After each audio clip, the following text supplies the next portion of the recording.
Hi, and welcome back to InSecurITy.TV. I'm your host, Charles Henson. Today we have David Ruddock in Australia, Scott Beck in Canada, and a special guest, David Caratini of Arizona TechWorks. David, thanks for joining us today. You got it. And can you tell us a little bit about your company and where you are and how people can get in touch with you? Yeah, we're actually based in Phoenix, Arizona, west side of Phoenix, and the company, as you said, is called Arizona TechWorks. To reach us, it's www.aztechworks.com, works being plural, and we are a managed service provider in Phoenix. We work with mainly service industries like air conditioning, plumbing, electrical contractors, general contractors, that kind of stuff. With their IT needs, typically we start out about minimum of about 5 employees or 5 computers, and work up to just about anybody who needs our services. All right, great. And today's topic is going to be on backup, disaster recovery, as well as business continuity. So some of the things we've been talking about offline were the different companies that are out there. Businesses are relying on backups to recover from in the case of a disaster or a loss of data. With the growing concerns of ransomware and files getting encrypted, we've seen the hospital in Hollywood Presbyterian in California paid $17,000 in ransom because they had no backup. So with that, we wanted to take an episode and just talk about backups, some of the different options that are out there to make sure that you've safeguarded your data, the data is protected, and you can recover in the event that you do get some type of ransomware, unlike the hospital out in California. So Scott, David Caratini, some of the different programs out there that individuals can use would be the Mozy Pro and the Carbonite. But from a business level, those are probably not as good of programs to use. I know we ourselves are partners with a company here where we can back up their data and send the data offsite every night, and we can actually virtualize onto those devices. But let's start out with just a home user or small business, the advantages and disadvantages of, say, the Carbonites and the Mozy Pros. Scott? Well, what I was going to say, Charles, is when we're talking about backup, a lot of people are still thinking that those tape drives that they had from way back were still going to be what saves their bacon. And as we explain to people, is the failure with those tape drives is 100% of the time. They're going to fail. And the other thing with the tapes is that people don't tend to check them. So in this day and age, we now have new ways of doing these backups. And as you're mentioning, Charles, there's these different companies out there where you can do a backup. They can keep a copy locally. You can take it to the cloud.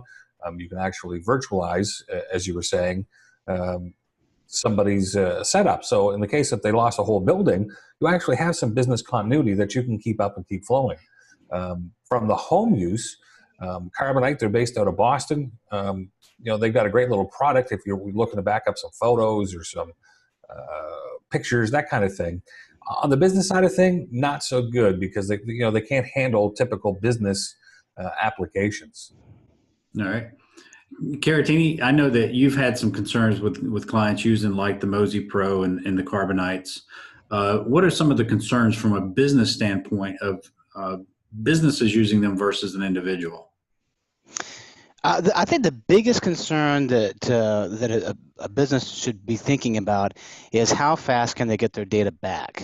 Carbonite and Mozy Pro, you're competing against home users that have maybe 50 gig or 100 gig of photos that they're dealing with. They got the college student with their music online.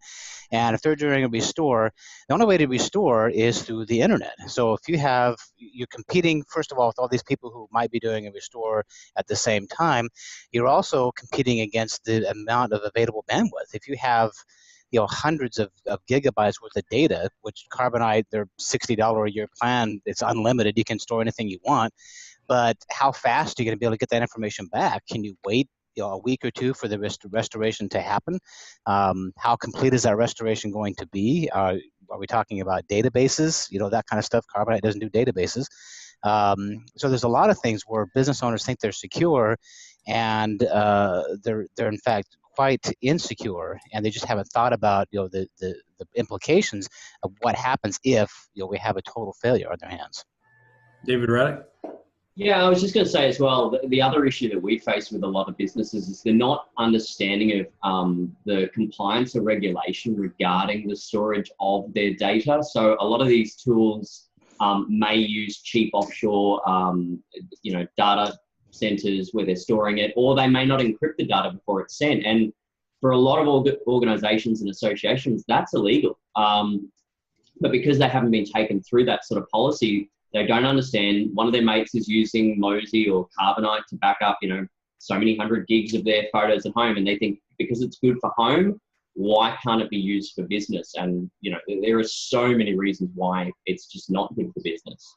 And the key point, Charles, is that we're mentioning two different products, but there's literally, tons of them out there. We ended up at a client situation that they had gone with a very cheap alternative for their backup, thinking that they were good to go. And as David Carantini was pointing out, no real thought process into how quickly they were going to be back up and running. So they ended up in a situation where they needed to recover their data. And when they were trying to deal with their offsite backup people, they got frustrated. So we ended up getting called in. Well, it turns out the company they were using was actually offshore. They were in Malaysia. So the data center was outside of North America or outside of Australia. So they're outside the laws that govern our countries. The tech support was a challenge, and it was 2 or 3 weeks before we were able to get the data back. So yeah, you can get a cheap alternative that's out there to store your data, but how quickly can you be down? Same kind of discussion we used to have. I'm going to go back to the tape drives. Is how quickly can you be back up from when you have tape drives? It used to be 3, 5, 6 days, depending on the situation. If that's not acceptable for your business, then these cheap online backup solutions really are not a good alternative for your business. Agreed. And those are great instances there. I really think that for home users, individuals that may just want to back up, their personal pictures and things, their personal music, like Caratina was talking about, it's fine. Back up to Mosey, back up to Carbonite, any other. I mean, there's hundreds of programs, or probably thousands of different online companies out there. But when it comes to business, you need to know who you're working with, and you need to have an agreement with that company that you're working with. We were talking to a potential client one time, and they were worried about us taking over the IT simply because the company that was taking care of it, actually was an individual that was taking care of it. They were hosting the email and backing up all of their data in the guy's garage. It was a one-man shop, and he had servers set up in his garage, and he was backing up people's data. And so that's where people really need to understand who they're partnering with. And, we don't want to get technical on this show, but we talk about virtualization. And, David mentioned earlier that you can only restore certain amounts of information. And when you're talking about databases, we're talking about business data. When we're talking about Active Directory, how users log in, their passwords, their authentication methods, things of that nature. When you're using an online backup, the majority of that configuration on your server and your infrastructure within your network is not going to be backed up. And so let's talk about some of the business continuity instead of backup solutions. Instead of just backing up the data, let's talk about business continuity for a minute. And really, from a business owner standpoint, they want to run their business. They want to look at the profits. They want to look at how they can increase revenue and grow their business. They could really care less about business continuity. What are some of the key things when looking for a managed service provider in their local area? And David, David Caratini, what do you pitch to some of your clients in regards to business continuity and some of the things people should be looking for in a business continuity solution? Well, I think business owners, first of all, we try to help them think through the process. That the definition or the word continuity has the word continue in it. So the idea is that, can I continue my business in the event of a disaster? So what happens, and what does that mean? What does a disaster mean for one business might mean something completely different for someone else. So we try to help them make that decision, because there are, at least in our case, there is more than one backup solution that's going to fit the bill. Our clients are fingerprints. Everybody has different needs. Yes, there's some commonalities out there, but so we try to help them discover that. So if a business has to continue within hours of some kind of a catastrophe happening to their server, whether that's environmental or hardware or something like that, then we have to have a solution where we can do, like we use that term again, virtualization. We spin up a copy of that server from the last backup, and we can do that within 20 minutes or within 2 hours, depending on what the situation is. Other businesses can really honestly handle having a day or two of complete downtime. They're usually smaller, they can handle the hit, and so the investment in backup solutions isn't necessarily it doesn't need to be as great. It's just like, what kind of insurance do you need for your vehicle? How are you using your vehicle? How key is it? So on and so forth. So let me stop you there for a second, David. So let's talk about virtualization for a second. So you're saying that I have a server, I'm running in my office, and the server fails. Hard drives die, motherboard goes out, power supplies, whatever. I've got to order parts from Dell. It may take 1 to 3 days to get those parts. When we're talking about virtualization, we're talking about spinning up or restoring from the last backup the last image of that server. So then it can act as their server, and they can get back into business, see which clients are coming, which appointments they have, what prescriptions need to be filled, so on and so forth. Mm-hmm. So you mentioned the automobile car insurance. So if you wreck your car, now you can't drive that car, but you can get a rental because your insurance covers, your policy covers that. Yeah. It would be like you getting a rental car and continuing to be able to be on your trip. And I think it's important to discuss, when we're talking about virtualization here, we're talking about, and you've mentioned this word, Charles, about image-based backups. There are other types of backups out there too. We have image-based backups or snapshot-type backups that, as was mentioned earlier, those preserve everything exactly the way it was. All of the user accounts and Active Directory, how your database was set, your medical records database or your customer database or your CRM database, whatever that is, everything is preserved exactly the way it was from the last backup. So then when we virtualize or spin that virtual server up, everything is exactly as it was from the time of the last backup. And then there's other types of backups where we're talking about just file level type backups, and that's another one, again depending on the needs of the client. I'm glad you brought that up. When I'm discussing that with clients, the way I describe it is the file and folder feature. Let's assume that you build a house and you make duplicates of everything that's in that house. That's kind of like file and folder. And you take those duplicates and you take them to an off-site storage location. Okay, so you've got 2 of everything. But now your house burns down. Can you just go to that storage location, grab the duplicates, bring it back, put it on the cement pad and say, you're back home? No, you can't. You got to rebuild your house. You got to work with your trades, get your plumbing in. You got to get your electrical in. You need to do your painting. Same kind of idea with a server. If you're just doing files and folders and your building burns, you've got to get the hardware. You got to put all the software back in. You got to start loading your backup software. And then you start the restore process. You could be talking 3, 4, 5 days. With this virtualization or this imaging, as David's talking about, you don't have to worry about those things because you have an actual duplicate house with all its contents and all the stuff's there. So if one house burns, magically within 20 minutes, the whole house is back the exact same it was. Mm. Yeah, we actually had a really good incident last week. One of our clients got hacked. It was malware. All the files got encrypted, plus a lot of the applications on desktops. And because we had image-based backups, my technician called up Wednesday morning and said, we've got a problem. Client's been hacked. All the files are encrypted. I said, okay, well, just check the backup. And we use image-based backup. And he said, yeah, backup's intact. I said, cool, just move the client. When we get to the other site, we'll restore them. And, it was an advantage that they were down for the day doing the office move. But either way, we would have had them back up in an hour or so. That image-based is the key to very, very quick recovery. And it might not be right for every business, as David Caratini said. There's a lot of businesses I deal with who will tell you point blank, look, if we lose the server for a couple of days, it's fine. Others will say, if I lose it for an hour, that's $2,500, $3,000. So yeah, it's an awesome arsenal.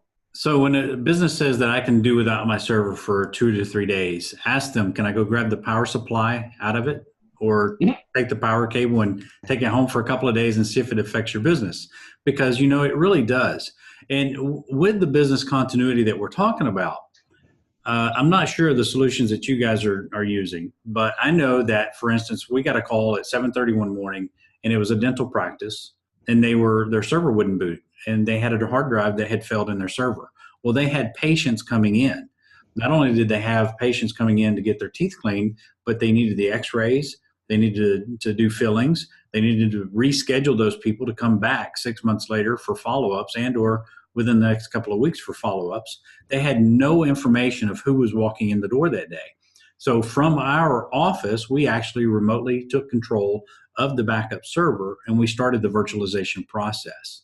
In that instance, it took about 20 minutes, and we had them back up and going.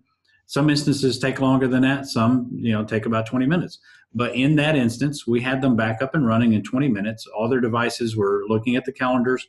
They knew which patients were coming in, and then we ordered the new drives for the server, and we did the restoration over the course of the next couple of days. We had another situation where a client would actually had their server die on them, and we virtualized them, and they ran on that virtual server for 3 weeks while they were trying to get the budget money repositioned to where they could buy a new replacement server and we could get it installed. I mean, ordering a new server, like Scott, if the house goes away, well, I'll just put it in a different house. Well, how long does it take to build that new house? So if you ordered a new server from Dell or wherever you ordered it from, even if you order it from some fast ship company, now you're trying to fit all of your product into a house that it didn't fit in to begin with. And so it's going to be a lot harder to restore that data on an unfamiliar server.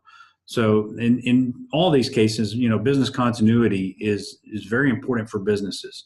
So one of the things that I would like to just touch on real quick as we are about out of time, one of the things I want to talk about is when looking at a managed service provider and talking to them about your backup solutions, I know the first thing that I always tell people is ask them, do they do test restores? And can they do a test restore for you maybe on a monthly basis? Can you virtualize my server and show me how we can regain access and see how long it takes? David, Scott, Caratini, what other things should we be asking the managed service provider about those backup solutions? Well, we provide for our virtualization backup, our image-based backup system, we actually provide a daily test restore. And I don't believe in green lights. Just because it says it's good, I want proof, and that's what we give our clients. So I would definitely recommend, as you're looking at IT providers or whatever, definitely ask the question, how can we know for sure with 100% assuredness that these backups are good? And at a minimum, they should be doing a test restore, I'd say every couple of weeks to a month on the outside to do that. For talking just a very small business, may not have a server. We're talking about file and folder backup. Typically what we do is it's usually a cloud-based type solution. And so the files are available in the cloud as well as on their desktop. So that's usually, it's kind of an automatic backup, if you will. But those test restores, I cannot emphasize enough of how critical those are, because you don't want to be testing your restores at the time you need them. David, I'd even go as far. Oh, sorry, Scott. No, you go, David. My apologies. I was just going to say, I'd agree with Caratini here. I mean, it's at a point these days where the data is so important. As Scott said, if you pull the power supply, how much do you need that server? Weekly test restores at a minimum these days. Monthly is, the data's too old to find out that, oh no, one of them hasn't worked. I love that you do daily test restores. That's awesome. Scott? And I was just going to say, depending on the backup solution and the size of the business, if you're doing imaging, yes, at a minimum monthly. As David says, the more frequently, the more peace of mind you can have. If you're a smaller outfit and you're just backing up your files and folders offsite, at least 3 copies of those files or 3 revisions. What we've seen with some small businesses, and I'm sure you guys have too, is when this ransomware gets in, it makes changes to that all the files are on the computer. And that normally would get synchronized or get copied as part of that backup process. So your first generation of files are now garbage. So you got to make sure you have enough revisions that should something like that happen, you can actually recover and have those other additions available to be restored. That would be my tip on that. And you got to understand the difference between a backup, testing it. As I was going to say, the time to run a fire drill is not when you're on fire. That's the wrong time. So make sure you got your revisions. Make sure you're getting those test restores done. And if servers are important to you, to have that to be able to function, like the dentist that Charles was talking about, you got to get it to an image-based backup system. Two last things to think about that I want to throw in there is the ability to restore in the cloud. In the event that something happens to the building itself, you need to ask the provider, can you restore from the cloud? Meaning that where my data is in that data center, can we gain access to that data? And can you verify that as well prior to us needing it? And number two is a standard operating procedure. Let me have a copy of what the restoration project looks like if we should need to restore the data in the event that something happens to the MSP itself, so that you're not trying to figure out what in the world is going on with my backup, how do I get this done, and they're dealing with other problems right now and or are not able to deal with it. How do I do that? So that's one of the things that we provide to our clients is the standard operating procedure documentation of how to do a file or full restoration, and even who our business agreements are with those companies. In the event that something should happen to our company, they can still gain access to their data. Yeah, I just wanted to add one extra thing. Make sure that the data in REST is encrypted. We actually had a medical center. One of the doctors was, we believe, allegedly stole the backup drives because he was about to start up his own practice on the side and wanted the patient data, but because all the data was encrypted, he couldn't do anything with it. Last thing you want is someone walking off with your data and then being able to do something with it. That's a breach of the Privacy Act. So this is a topic we can keep talking on for hours. There's so many aspects to this that you got to cover off. It is. Yeah, regulatory compliance is really important, whatever industry you happen to be in. That's an excellent question to ask. Is if you're FINRA or HIPAA here in the United States, whatever that is, whatever regulatory thing you have to deal with, that's a great question to ask. Are they compliant with those regulations? That's a very good point, David. Not only are they compliant, but can you give me that business agreement so that you have the business agreement with your backup provider, but I need the business agreement with you saying that they're compliant as well. So definitely. Well, David, Scott, Caratini, this has been a great episode, telling you a lot of valuable information out there. I think the best thing to do is, if you're a business and you're running a business and you want to back up your data, choose a managed service provider and get them to back up. If you're a home user and you just want to back up some files and pictures, then you can use the online versions and go for that. But if you're a business, you definitely want to go with something more industry level. I talk to clients now, and what I tell them is, what you're getting is an enterprise backup at a small business price. What used to be only available to large enterprises that were multi-million-dollar companies, they could afford these backups. Now, with the storage that's online, it can be had for just a few $100s per month can get your servers backed up, your data offsite, and give you complete peace of mind. David, thanks for joining us today. Again, give us that URL one more time. It's www.aztechworks.com, aztechworks.com. Great. Well, that's all the time we have today. Join us again next time for InSecurITy.TV.